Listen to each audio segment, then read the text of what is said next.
All right, hello and welcome to the Happy Running Podcast. My name's Drew. I'm here with Kyle McCauley, a friend and uh, sprinter, former sprinter, now turned distance runner. So thanks for joining, Kyle. Yeah, of course. Thanks for having me on. I'm excited. Yeah. So I want to talk a little bit of training, but I'm curious if you could just start with your story. Like, when did you start running? How did you know you were a good runner? Yeah, well, I started more as a football player actually. And football and baseball really, and then dropped baseball and decided to run track and sprint to try to work on the speed for football. Really just to complement it, not really thinking I'd be too good at it or really like it that much. But it came out and was, pretty fast and enjoyed it too. I thought it was fun. The workouts were tough and it was fun, kind of different environment than football where it's, you know, really go, go, go and a lot of screaming and yelling, and track is a lot more fun and kind of uplifting with the team. So ended up being a pretty good runner and did both football and track throughout high school and decided ultimately to run track in college. So went to Yale and was a sprinter there, and it was a really great experience. Kind of the same, benefits of what I just mentioned in high school. The team aspect was really fun. Being able to travel around and run indoor track was great. But it was awesome. So I was a 60-meter sprinter in college. Also ran the 100, 200 outdoors. And then some of our bigger league meets, I'd run the 4x4 relay, that was a long run for me, but that was always really fun. Yeah, that's awesome. So for people listening, I watched Kyle compete in high school because he was in my brother's class in grade school and high school. And it's funny, Kyle, because like you and my brother were both like some of the fastest guys on the team. Were you guys both the fastest? Yeah, of Yeah. course. Yeah.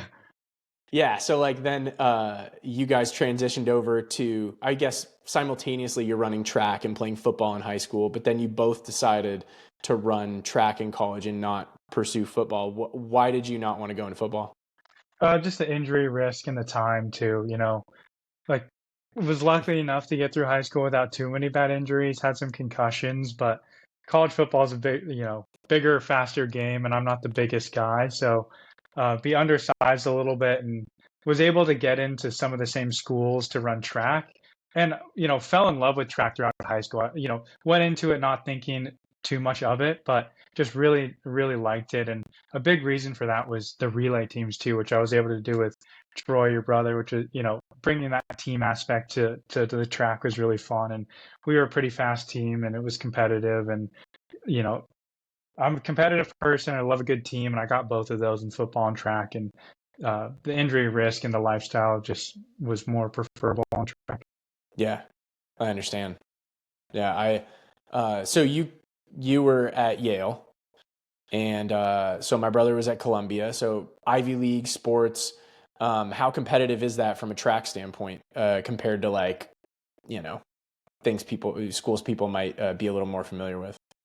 Yeah, so I'd say on the distance side of things, middle distance, really, really competitive. You have some Olympic caliber athletes in the league. It's not littered with it, but nowhere really is.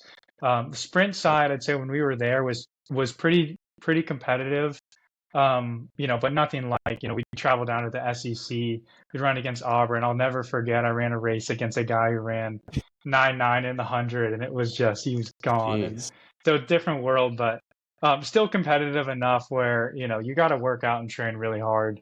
Um, and the conference meet was always fun. That was always it's tough to podium. So it was again it was competitive, and I would equate it to maybe like the California State meet in high school. There's a lot of athletes across the board. There's some that stick out, but you know you could do well if you're in shape and you work hard. Yeah, and so that, I mean it's pretty high level, and I'm wondering just for a reference point, like how big were you when you were a sprinter? How much muscle were you carrying around? What was your weight? Yeah, I was probably closer to 180, 185, and I'm like 5'10", so Yeah. that was pretty heavy for me, and again, it's just a different. It's funny too because like I felt like I actually put on more weight when I went to college to sprint than I did when I was playing football in high school, and I think it's just the Hmm. training is so much different. You burn so many calories on a football field, especially if you're playing offense, defense, you're running all over the place. And then you go to college and you're 60-meter sprinter. Like the workouts are just power, power, power, and eat a bunch of protein and lift heavy weights. Yeah. So it's funny, like I didn't obviously have a sports background like you do, and I came into distance running later, and I don't have any of that power. So I'm like constantly trying to develop a lot of the power and like I'd call it like aerobic power as well. So on the lower end, like the super anaerobic stuff, and then that like middle VO2 max, like pure aerobic power where you have to be really, really strong, but it's highly aerobic. I'm wondering, is it the opposite for you where that stuff comes really naturally and the, I guess, just the purely aerobic performance is more challenging?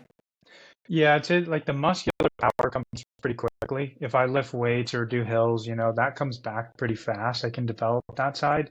But the aerobic power you're talking about with the VO2 max, like I didn't really develop that much because I was such a short sprinter. You don't really have time to get out of breath. Like I said, that 400-meter race that was a long one for me, but I still didn't Yeah. train, too differently. It's like just get as strong and as fast as you can, and you can stretch it out. It's going to hurt a lot and burn a lot, but you don't need that much, VO2 max, right? You don't really reach it. So that part of it on the aerobic power side has been difficult. Then that longer, slower stuff, I'd say, that's just developed over time. And I think you pick up power a lot quicker.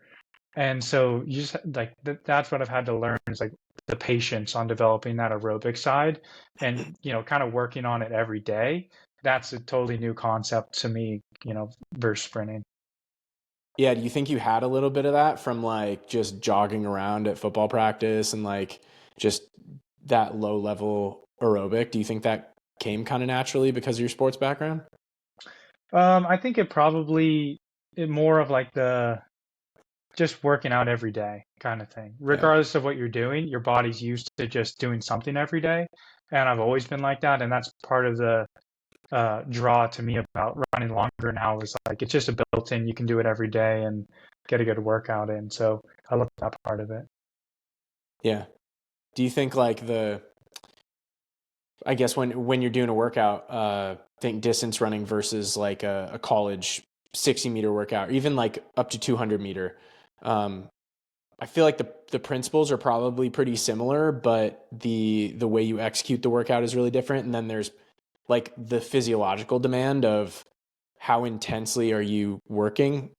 Is that like totally different, or do you feel like there's a ton of commonality between it?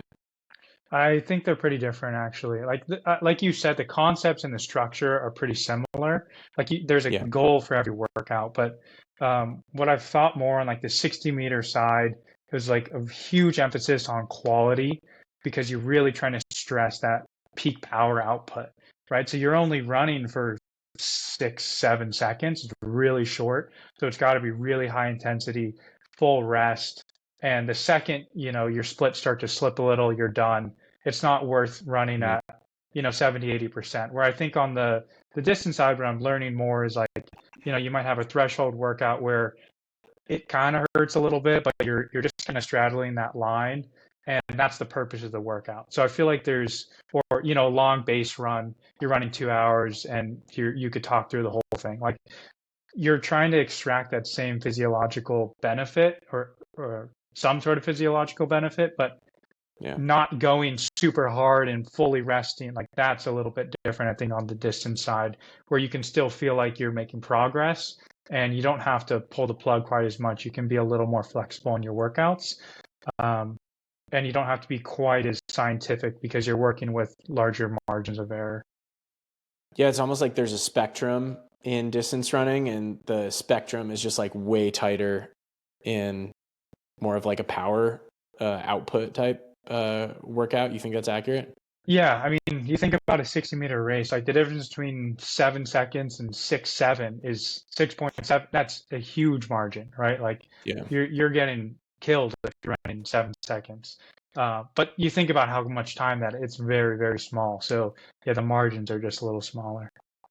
Yeah, it's crazy. I do like the flexibility of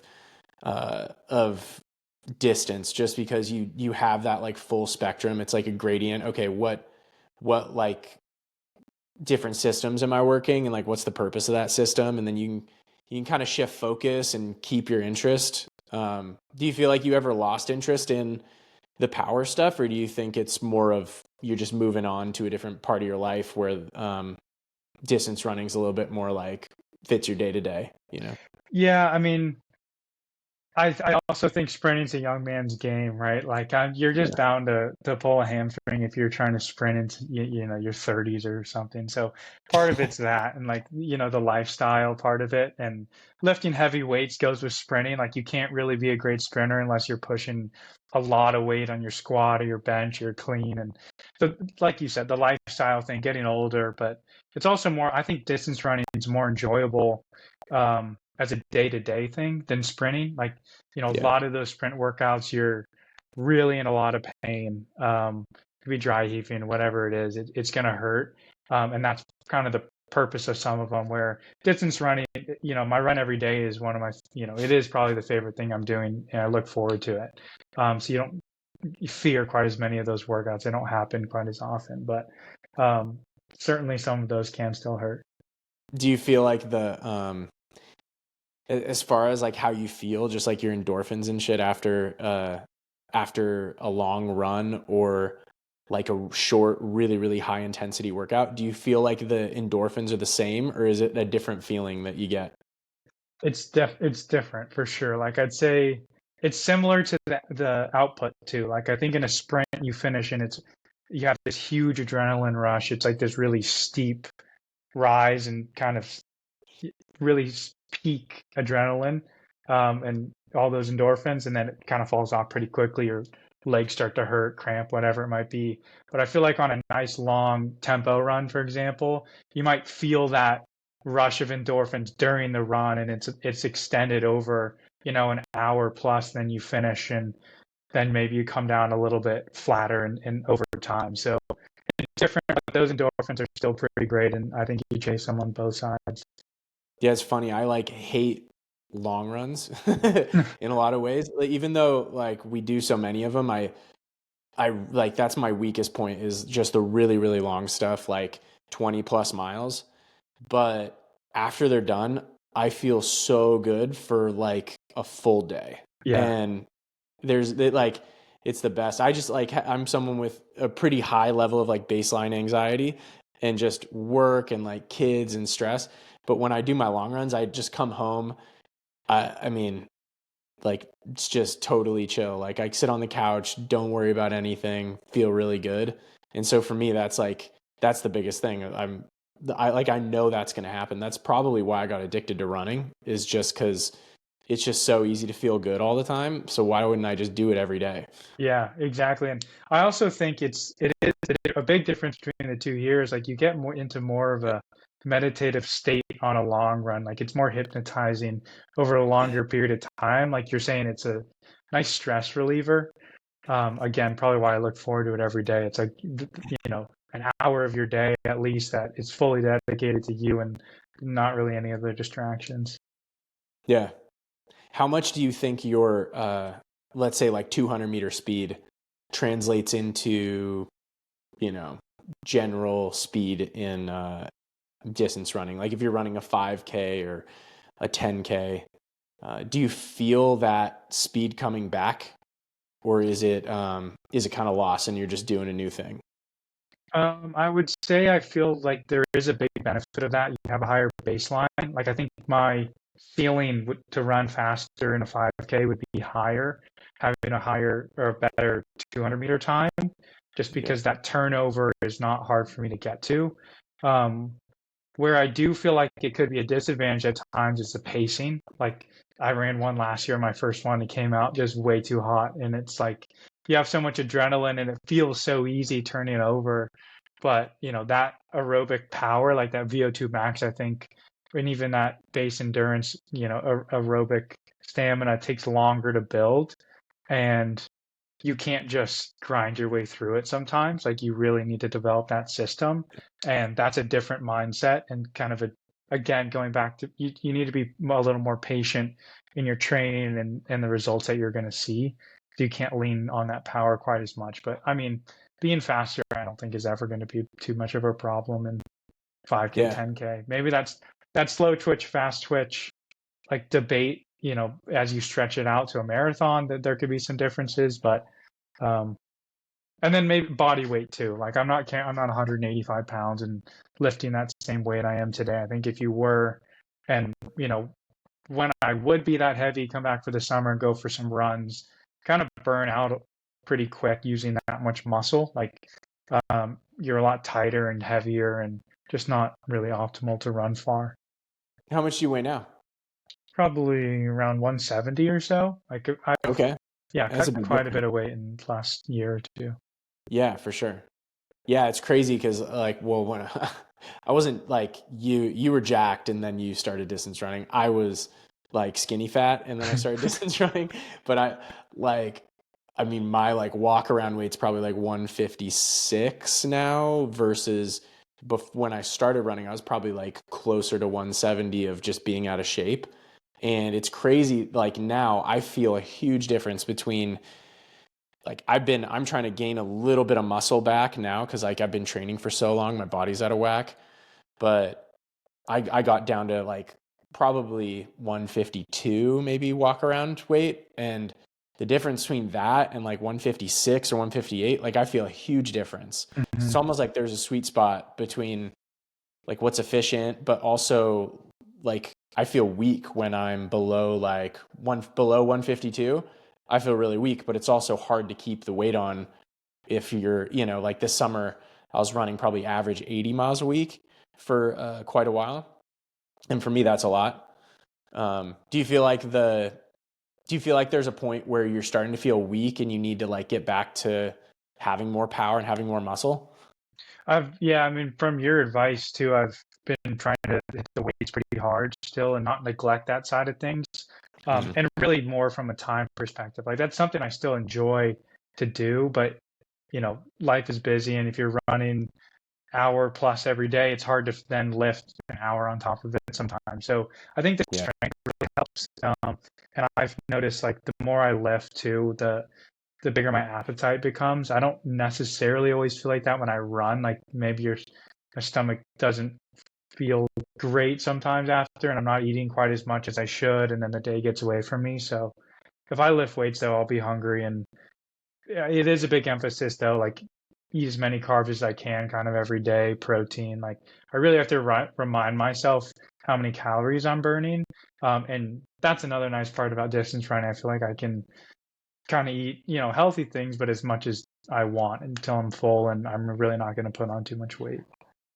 Yeah, it's funny. I have like a problem where, uh, like as far as calories in, I struggle to get enough calories in because I run like my body just runs really hot and I burn Hmm. through stuff and I'll drop weight. And like, so if I want to stay at, let's say 154 to 152, like race weight, um, I like, I still need to eat a ton because I don't want to be super weak. I don't want to get to the line and be like 150 and feel like, that's kind of like my bottom line is like I've been that light a few times, and it's like it's more of a problem. And but it's hard to eat healthy sometimes when you're like you eat healthy, like a sweet potato is only so many calories, like so a lot of times I'll turn to like just ground beef and veggies and rice, and I'll just eat like a ton of rice and a ton of ground beef and like avocados.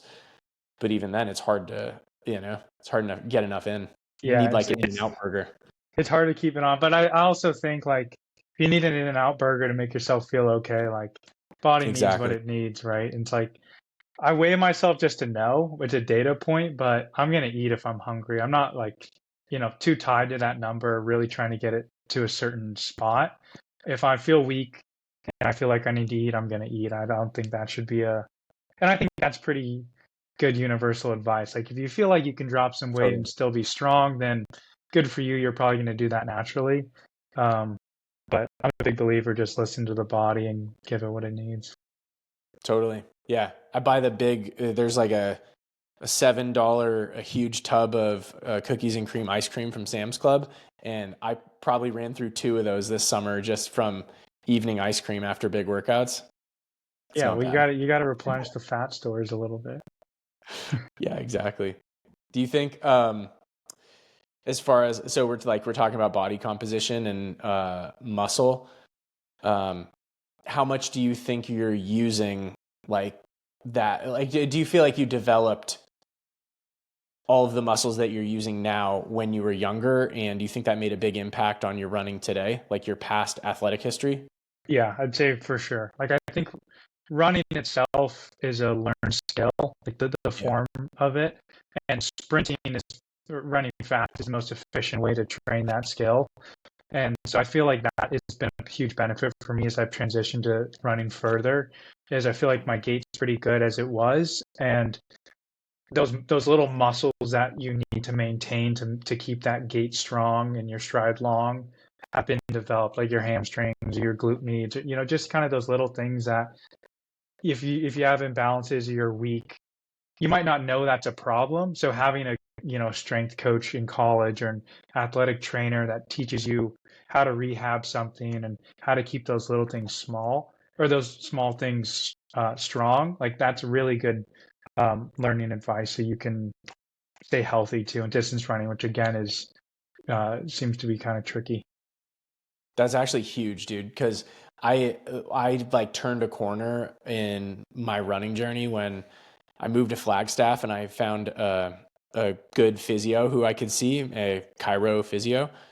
And now, like, shout out to Wes, good friend of mine. And he, like, the second I feel a problem coming on, it's like, boom, go to Wes, protocol, hit like recovery protocol, and get a plan of action, attack the problem, and it goes away within a reasonable amount of time. Like I had just this summer, like my main thing was Achilles, where I had an Achilles issue my entire Berlin block. But had I like not had the experience of working with a professional who really, really knows what to do, when to do it, and advised me the whole way, I probably would have just stopped running or like been like really gingerly on it, which actually was a bad thing at the time. The best thing I could do was just keep training through it and also strengthen it as I'm training to avoid big fluctuations of flaring it up or like, flaring it up, because going up in volume or intensity would flare it up, or going down significantly would flare it up. And stuff like that. I feel like if I had that from an early age, like you mentioned, would it, it's a game changer with your consistency. And I feel like just an aerobic sport, the consistency is huge, because that's like people like, who've been doing this for their whole life, they just have this huge aerobic engine, like Nordic skiers who Mhm. just have been skiing their whole life. Their VO2 max is like, 78 or whatever. Um, and so if you don't stay consistent, you don't like have those resources, it's so hard to be consistent. And I struggled with that for a long time.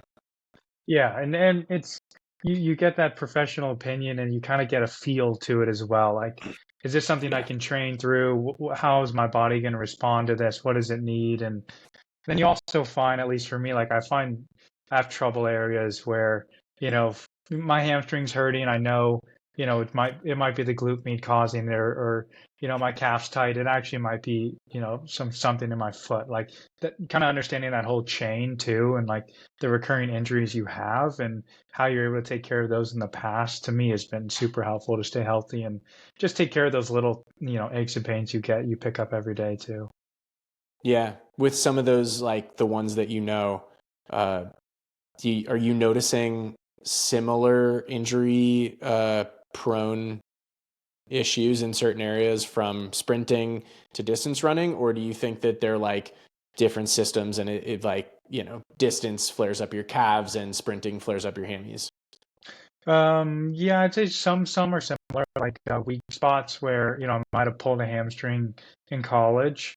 Yeah. That flares up more in distance running because it's just so much repetition on it, right? If I go for a nice long run, I come back and I get kind of like an ache, and that's new. Um, The other things in distance running, I've noticed much bigger impact on the calves, like the lower legs that you don't really pick up as much in sprinting. So, I had plantar fasciitis issue, like kind of working through some of those like newer things has been a learning experience for me, but then also again trying to apply like, okay, this part of my calf seems to tighten up my foot down here. Like I'm going to just keep an eye on this and make sure that's a good routine. So I think that's another important thing is like making recovery a daily thing as well, just to get on top of these things. Because, once you start feeling it, it can be a little too late sometimes once it gets angry. Like it's better to get ahead of it and just keep it happy.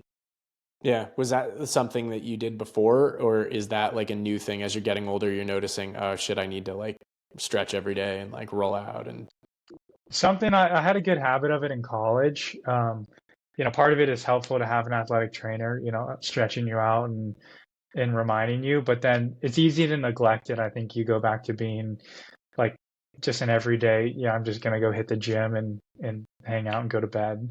And then when I started running is when I felt like, oh, I need to do this, or like, oh, my back's gonna hurt all the time, and my hamstring's gonna be tight, and I'm just not gonna feel as good as I should feel with the effort I'm putting into your body. Like I feel like it's an investment in your health to run every day, and it's counterintuitive if it's gonna make your body hurt every day as well. So you kind of want those two to go hand in hand. yeah. Because I was just thinking my dad who goes every day ever since probably forever. He goes, wakes up, doesn't stretch, goes warms up on the bike a little bit, and then goes and like lifts heavy weight, no stretch, no warm up, no anything, just goes straight into it, and then goes and sits at his desk and works after, no stretch. And it's like I just tell him constantly, like, dude, you got like, your back hurts, you got to do this, you got to do that. But um, it's funny when you start running, I feel like those things are more pronounced. So like if he were to have to go run every day, Hmm. all those little issues and imbalances, they would all come out because you're, like you said, it's like you're taking, millions of steps every year. Shit's going to flare up. Yeah, it is. And there's also too like the performance aspect of the run too. Like if I have a hard VO2 workout or something and I'm feeling tight all, the week before, I know that workout's gonna hurt even more. And the stride might not open as much and I'm gonna really have to stretch like myself to get to that pace I'm trying to hit. And so there's also that aspect of it too and like the performance side. Yeah. It's funny how there are people who say, and I guess there's science to support this, but there's people that say that like stretching has almost no effective value. But I always feel way better when I stretch, and I do like the range of motion where you have a certain level of flexibility. And if I start losing that range of motion, like for example, my foot when I guess you sit like a figure four when your knee goes the other way, Hmm. that lack of mobility is really affecting my hip, and it caused a hip problem like right before my marathon. And so when I do those targeted stretches, like it solves the problem. Um, but some people don't stretch at all, and I I Like guess your it's dad. fine. For Yeah. me, I need to, yeah, like my dad, exactly. Yeah, Yeah, I mean, there's also like I know some things came out a while ago saying stretching for runners is bad because you want that stiffness, kind of that like elasticity kind of thing. yeah, but I mean, again, I think it's like if it makes you feel better, it makes you feel better, and that's important. Like listen to Yeah, the body and don't just listen to everything you read online. yeah. David Goggins stretches 2 hours every day. I know. He said he almost died because he was too tight.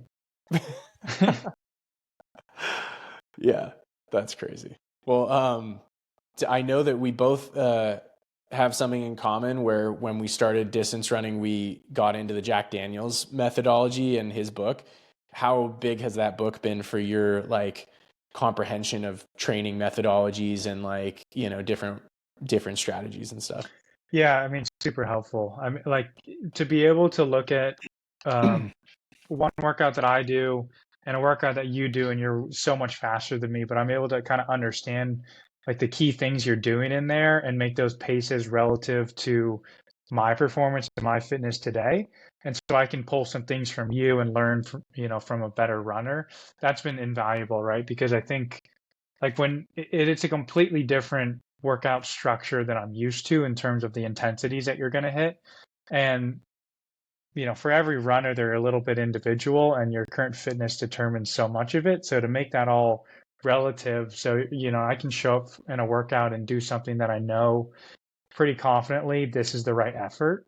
That's huge because again, like coming from the sprint background, I might go out and run the first rep of my workout way too fast, and then it's just going to hurt, and I'm not going to get that adaptation because I'm just going to be running through mud the next couple.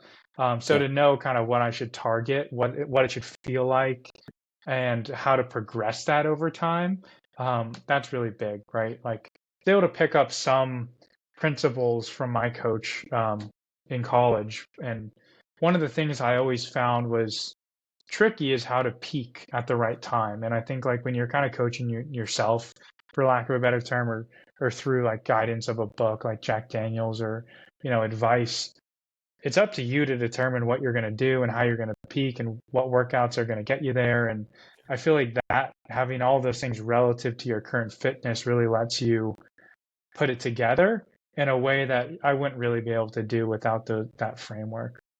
Yeah, and like the framework's interesting because before I read that book, I had no understanding of like that gradient that we talked about, where there's this huge like range of efforts, and what are the systems that you're working within each of those efforts, and what do those feel like, and like how do you like tap into that zone? Because people can do calculations online of like your heart rate should be X and your whatever RPE, rated perceived exertion, should be Y.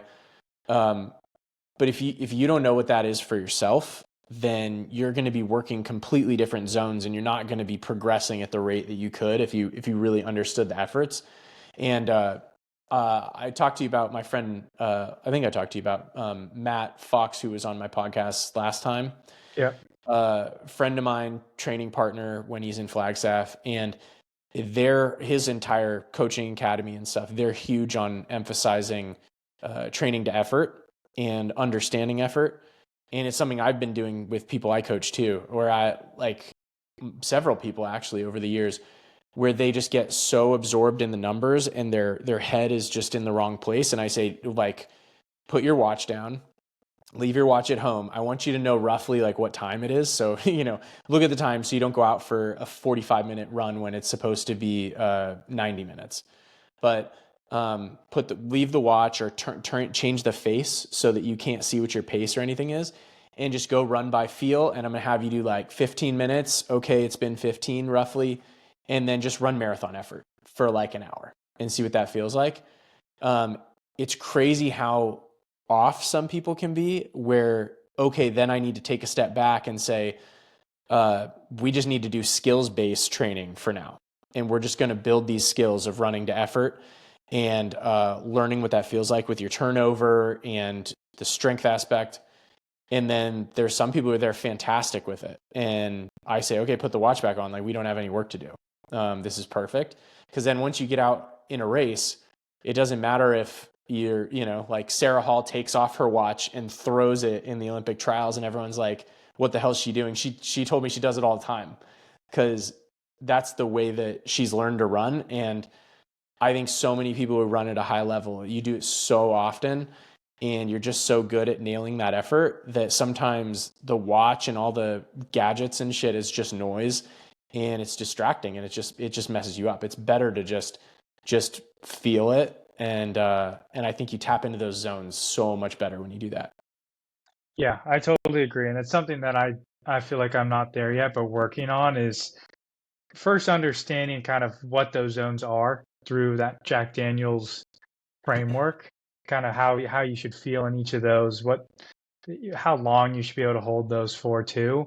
And then, on a windy day, or I live in San Francisco, on a really hilly run, being able to kind of gauge that effort because you can't really trust the pace anymore, or you throw it out the window and just becoming like a runner, right? And I feel like you said, don't be so connected to that pace because if you try to hold that same pace into the wind or up a hill and it hurts and you're just going to blow up. And um, I mean, sometimes you learn from blowing up. I certainly have myself. Yeah. I feel like it's a natural thing though, where people like we obsess over metrics and time and all these like heart rate. What should my heart rate be? Oh, it's like jacked up. That freaks me out. Like in the middle of a race, and actually most workouts, I don't even look at heart rate sensors at all. I'll keep it like if I have a chest strap, I'll keep it on. But I'll look at the data later and just figure out what that looks like. Cause sometimes I'll go like if I'm in a race and I have my heart rate on there, it's like it almost sends your body into like a panic, like fight or flight. It's like, oh shit, my heart rate's been 178 for the last hour. That's like really scary. Um, but in a half marathon, a lot of people can sustain that. For me, like it might be too low if I'm in a marathon and I'm like, well, my heart rate's 143, but is that a problem? Like I actually know historically that at a beginning of a race, like low 140s is perfect marathon zone. But then by the end, I reach a certain point. So it's like all this noise. I just feel like people just need to kind of tap into really understanding their body and knowing the purpose behind what they're doing. Because if you don't have the purpose behind this is the system I'm working, this is the goal that I'm trying to reach, then like what are you doing? You're just going out and you're just hoping that running more in a certain way is going to benefit you somehow. It's kind of aimless and just serves no purpose. Yeah, I completely agree. I feel like I've said it a bunch of times, but just listening to the body, I feel like is always the right answer. Like you said in a marathon, if you're just connected to that heart rate and the pace feels good, but you think, oh, my heart rate's a little too high, and you slow it down, then you're gonna regret that at the end. Like, um, I think you got to just trust that, you're not gonna hopefully go too far in the deep end there, and you've got enough experience and understand how it feels like. But it is a learned skill, I think for sure. Like you kind of, it's a lot of trial and error. Um, but all of that said, I think like the framework of understanding, your threshold pace or your marathon pace, your interval pace, like that, those kind of general zones will really help guide kind of that experience, like what it feels like to hold that for an extended time. Yeah, how long have you been doing this distance running thing and like training yourself, like writing your own plans?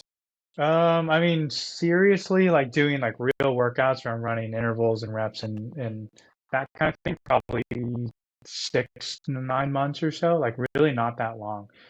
This is the first year I'd say I've fully become a runner. Like that's the one kind of sole goal I have from like a exercise perspective where before I was doing, some biking, mostly lifting, and then maybe some occasional running. This year is like the whole week is structured around, you know, I want to run this many miles or get in these runs. I'm going to do a long run. I'm going to do a workout or two and some recovery stuff in there and like having a real structured week and plan. Yeah, do you think it's kind of addicting and it's hard to like uh pull back, like you want to do more? Yeah, for sure. Like I'd say the patience side of it is the Yeah. most difficult. Like it'll be nice outside and I'm like, oh, I'm just gonna go run again, in the afternoon. But um you gotta kind of like reel it in a little bit because I am new to it and I don't want to get hurt and but I do want to, work as much kind of as I can. So trying to find that balance and be smart about the whole thing has been tough because I am eager to like, just put in a little more time, but it's been fun. It's super enjoyable. Definitely a lifelong love, hopefully, and don't see myself stopping anytime soon.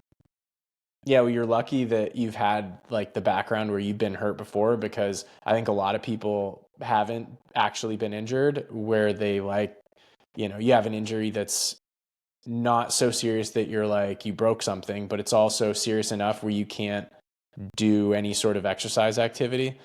And that's a huge motivator. Like me, it's like when you're sick and you're like throwing up or you're like coughing nonstop and you're like stuck in bed and you have a fever. Like nothing is better than thinking about being healthy again. And then once you're healthy again, you're just like, you're drinking beer, you're eating in and out and shit all the Yeah. time. Like for me, nothing beats not being injured. And I feel like I'm injured all the time, but like learning to manage it and like learning to work through it has completely changed the way I train. Cause now I'm like, most of what I do is like injury prevention so that Hmm. I can get to a point where I have these long stretches where it's like several months where the body feels great and I can just really work super hard. But I Yeah. don't know anyone who, professional or like semi-professional amateur competitive runner, I don't know anyone who doesn't deal with injuries on a regular basis in running. Yeah, unfortunately, it's just a part of it. I mean, it's a lot of pounding on the body, and it's like you're asking a lot when you're running 6 or 7 days a week. Like you're running Yeah. 80 miles a week. That's a lot of time on your feet, a lot of effort too, and like you're lifting weights on top of it. And then I also think just like the stress you have from a full-time job, kids, Yeah. family, you're gonna get sick. Like it's just hard to balance it all. So, um, but it's fun. Like it's fun to chase something. It's fun to be competitive, and starting to do some races now too. And it's like it feels like I'm back on a college track team again. Yeah, that's awesome. Do you feel Yeah. like, do you have a period of time between college and now where you were like hungry for it? Oh, 100%. Like it was the worst because I graduated in 2020 during COVID. So it was Yeah. like I got a call from a head coach. It's like, oh, the outdoor season's canceled, and that was it. And so it was done. Last real athletic endeavor I'll have. Outside of this, I guess. And that was kind of an abrupt way to end, but then to just miss out like those last couple of months you have with the team, the last conference meet, like that kind of stuff sucked. And then Yeah. having that big gap, where COVID and everything's weird and closed and there's not really a competitive outlet, that was really tough for sure. So um, I think competitive people are, competitive for life and that will never go away. Yeah. And that's, I remember during the COVID thing, because, yeah, same thing with Troy, my brother, where he was telling me how good a shape he's in and how like pissed he is. Like, I can't compete. Like, I feel like I could just like do fantastically this year. And all of a sudden, like, there's no outdoor season in the spring. And that's got to be super frustrating, dude. Yeah, it was tough, but it was a great experience nonetheless, and still, almost got. I think we had what 7 seasons instead of 8, so still a good time. Yeah. Yeah. It's not bad. So Yeah, you just watched, CIM, which I was super pissed that I had to pull out, but every once in a while I have to take my own advice and, do what I tell other people to do if they're in a messed up situation. So I didn't run it, but, what do you think of the energy there? And do you feel like you're hungry for a marathon? yeah. I mean, it was awesome. To see the leaders run by too was crazy. Like, I think the winner ran 2:07, and I Yeah. saw him at. First and third were Flagstaff guys. Yeah. Yeah, I saw him run by like mile 5 or 6 and they were just like zooming and so smooth too. But it was cool. Like the energy was great. It's a cool course too. A lot of people along the whole way. Perfect weather, nice downhill run. Like it just made me like wish I was running. Yeah. Yeah, I've got my You're making first. it worse for me right now. Yeah, yeah, I'm sorry. Yeah. Oh, I actually saw your buddy Matt running. He looked pretty good out there. Yeah. Um, but yeah, it was fun. My brother ran it. He did the first marathon. Great job, sub 3, which was cool. And I've got my first one coming in March in Napa. But yeah, I was in Sacramento for that, spectating all morning. Drove home. It was cold and getting dark, but I had my long run, so I was motivated from the Didn't you run like marathon. And 18 miles? yeah, got back, ran 18 miles, and Hell was yeah. happy I did it. Yeah, That's great. That's hard. Dude, running 18 miles in the afternoon is really hard. really hard. I know, especially in the winter too, and it's dark and it's cold and there's football on. Yeah. Yeah. Yeah, That's wild. So you're, yeah, it's funny. Your brother, how old's your brother? he is 23. 23, and you're 26? Yeah, actually, I think he's 24. Yeah, he's Okay. 24. So it's funny. I've seen like, I came into running 27. I'm 33 now. 27, I did my first 5K, which it's like no understanding of training or anything. So I probably didn't start like actually training until I moved to Flagstaff. Um, like training hard, I guess. I probably trained for like a year before moving to Flagstaff. So that was like 3.5 years ago. Um, but so for me, it was kind of like that late 20s. Now I'm in my early 30s. But I've seen like a huge boom in running in people in your generation. So it's like you, my brother's age, mid 20s down to like people getting out of college. Why do you think that is? It's a great question. I think it is kind of like I feel like there's been a big push on like health influencers and guys like Nick Bear that kind of Yeah. put their training on social media, and it's like one, it's done really well. It's produced well, and it's fun to watch and consume just like from a content perspective. But it's also super motivating too to see these people putting out like these big goals and following their whole training plans. Like it's cool, and I think it makes it more accessible for everyone or feel like they can accomplish something themselves.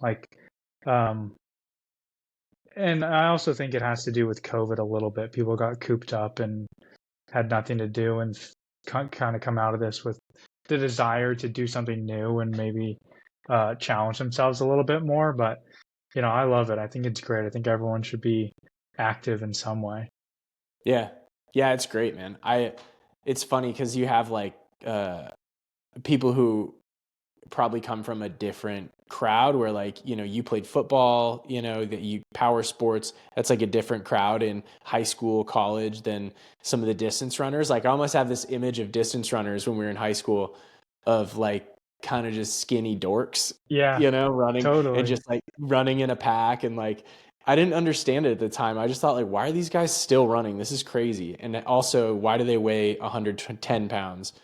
But now that I'm into it, like I totally get it. And I think it's really cool that it brings people together from like different backgrounds. Like you and I started talking training and there's so much everyone has in common when it comes to like putting stuff on Strava, people support each other, like, setting goals. I think it's pretty badass. So I give people like Nick Bear some credit. I agreed. I think it also like running's cooler now. Like I Yeah. totally agree with you. I feel like Yeah. when I was in high school, I mean, I was on the track team. Um, I'm including myself in this, but I feel like running was kind of like sort of dweeby a little bit a Yeah. while ago. But now it's cool, and I think part of it's social media, part of it's like Strava is big now. You got to do everything for Strava and post it, and I mean, even these last Olympics, like the U.S. distance team, it was awesome to watch. Like Grant Fisher, that was amazing. So I don't know. I just think running's maybe on the up. That was an awesome race, dude. Yeah, There were a that's lot of cool. really good races. Yeah. I totally agree. And like for me, moving to Flagstaff is just made such a difference in not just my training, because now I have the ability to train in like one of the best places in the world I mean, one of like two places in North America that people actually train like super hard at a professional level. But it's it just kind of like changed the way I look at it as like it's just an integrated part of my life. And I'm almost like optimizing other things in my life around running versus the other way around, which sounds really selfish, but I spend a lot of time with my family and I like take care of them. So I think they give me that as like my one thing. Yeah. Yeah, and Yeah. it's a good one thing to have. Like it's a pretty healthy habit. It makes like you said, it makes you a lot more chill around the house and you're healthy and um yeah, it's I mean, I love running. It's fun. It's something I think everyone can do too, which is like at any level that you're doing it at, it's like it's all relative to yourself too, which is fun. Like it is nice to compete against other people and but ultimately, at least for me, it's like it's cool just to see progress, day to day or even month to month, year to year. I think um, that to me is the competitive piece of it. Yeah.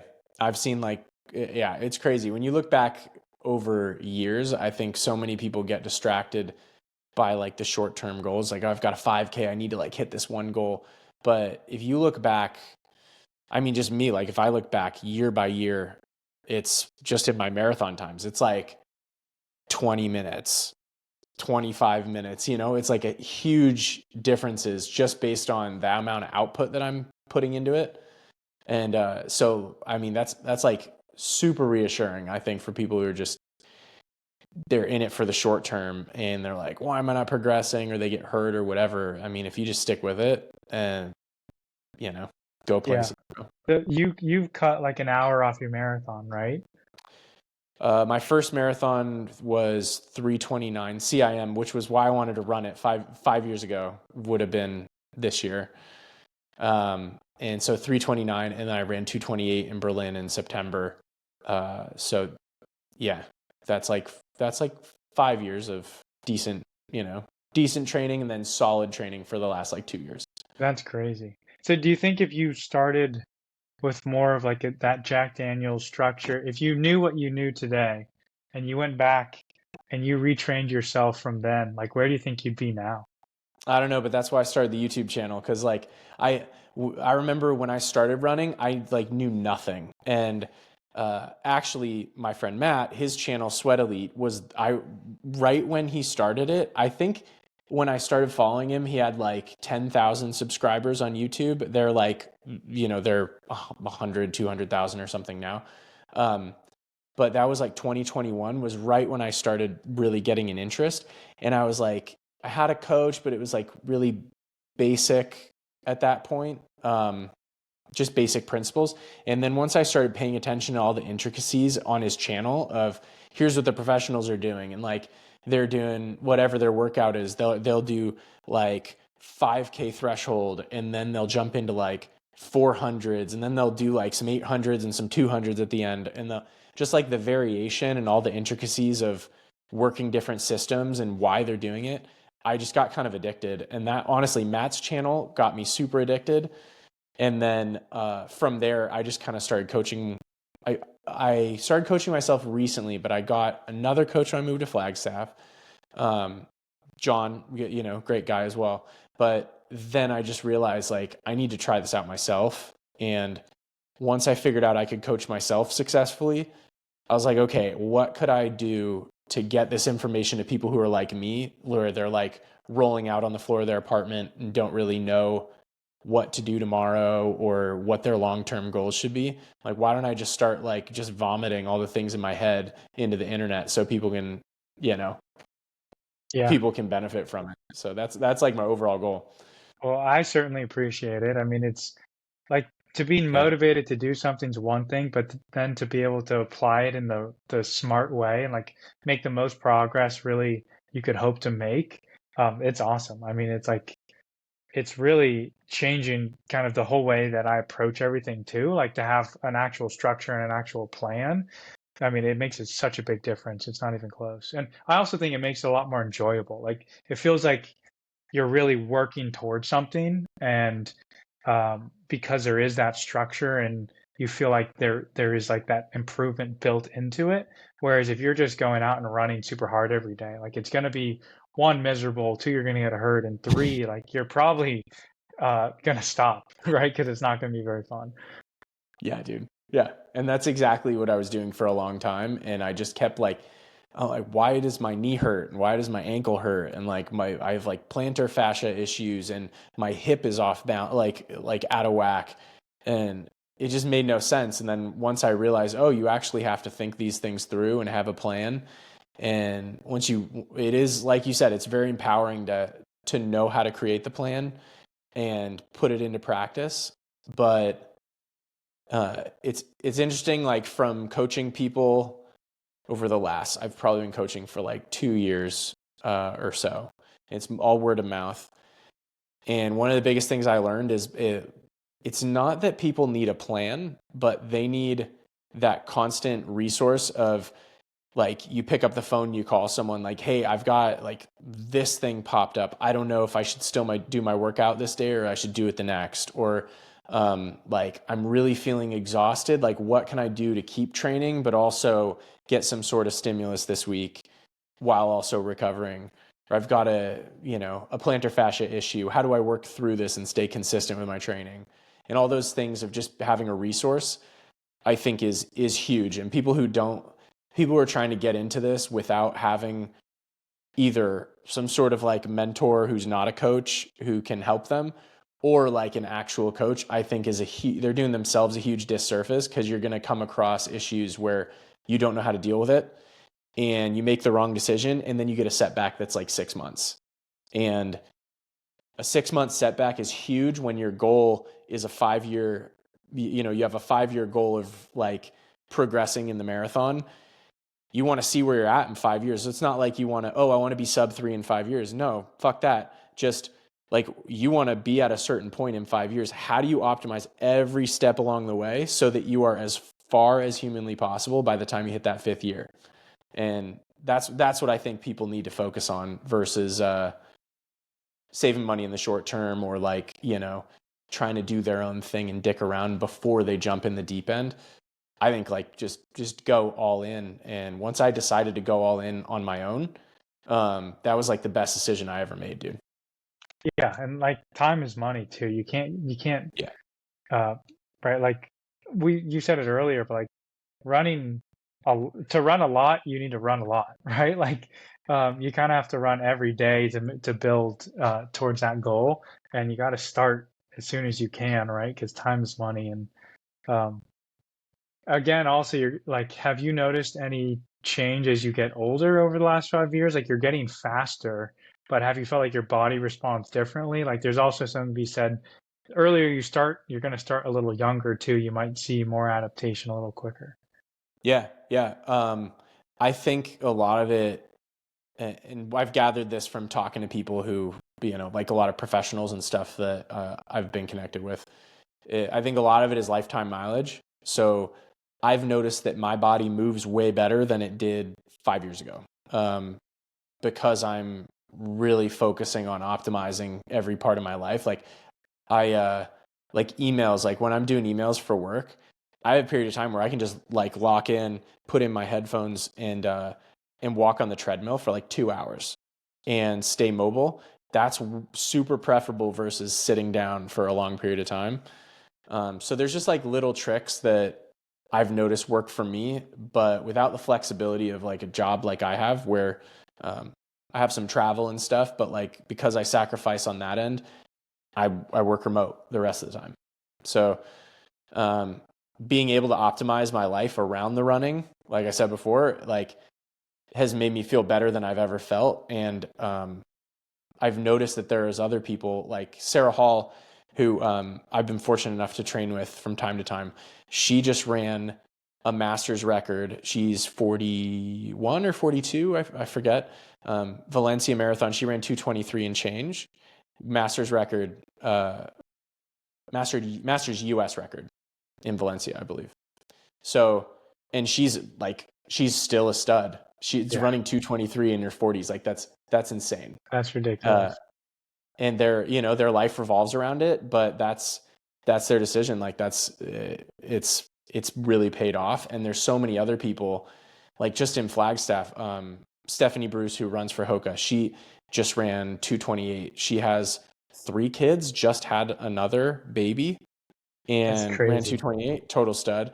um, Kellen Taylor also, they're both formerly on the Hoka team. I think they recently didn't continue their contracts. But Kellen Taylor, 4 kids, I believe, uh, total stud. She'll consistently finish in top 10 in a lot of races, and I think both of them are in their late 30s. So like, there's a ton of hope for people like me who came into this late, and even like Kipchoge. Look at some of the best people who do it. They're well into ages where people wouldn't think that they can perform at that level.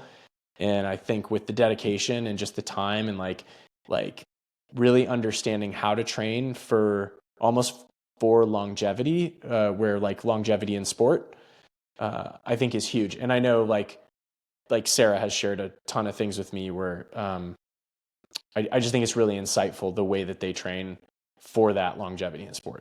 Hmm. I mean, yeah, it's like making those smart decisions. Like, and I'm sure it was hard, but to pull out a CIM is going to save you, the month or two recovery that might have come from that running a little bit banged up. And like, I mean, as you get older, you're going to get a lot smarter in how you're doing it too. Yeah. Yeah. And like, I think you also can be a little bit more in touch with your body when you've had 7 more life years of experience doing things. Um, Life experience also, like just mentally, like I have way more patience. I've got 2 kids and a wife and a dog, and I take care of all of them as much as I can and support all of them. And like that takes a ton of patience. Like I think back to who I was however many years ago before getting married. I had zero patience. Like it was actually a major problem how little patience I had. And I had to like just slowly chip away at it and get better. And like without running, I don't think I would have nearly the amount of patience I have now. Cause like you said it before, like there's so many, it's a core principle of training is you need to have purpose, you need to have patience and consistency. Hmm. And without those 3 things, you're really not training optimally and gonna reach what you could if you really worked on it. Yeah. No, I love it. There's definitely a lot of parallels I see in running, and also it's just like you have a lot of time to reflect on things too. Like I know you hate your long runs, but it's a long time to be alone, uh, sometimes just with your thoughts. Yeah, have you ever like left your headphones at home and gone for a 2.5 hour run? Yeah, not on purpose, but yeah, I have. Yeah, it's like torture. Yeah, It's it's the a worst. long time. It's a long time. Yeah. Well, dude, I appreciate you joining, man. This is great. Yeah, thanks so much. It was fun. Yeah. Well, all right. To all the listeners, thank you for watching or listening. Happy running. See you next time.